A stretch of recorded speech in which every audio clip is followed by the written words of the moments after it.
Hi, I'm Tyler. I'm one of the concrete repair foremen here at Erickson Foundation Solutions, and today we're going to be talking about PolyLevel.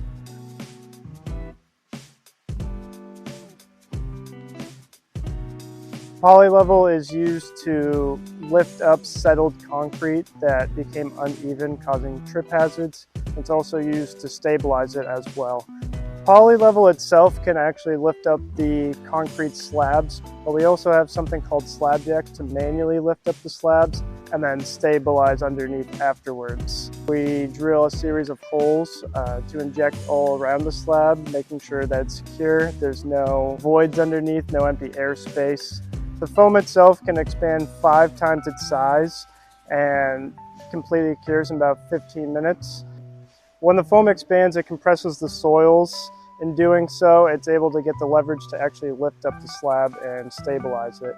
We seal up all the holes that we drill and recommend sealing up any cracks or joints that may be on the surface.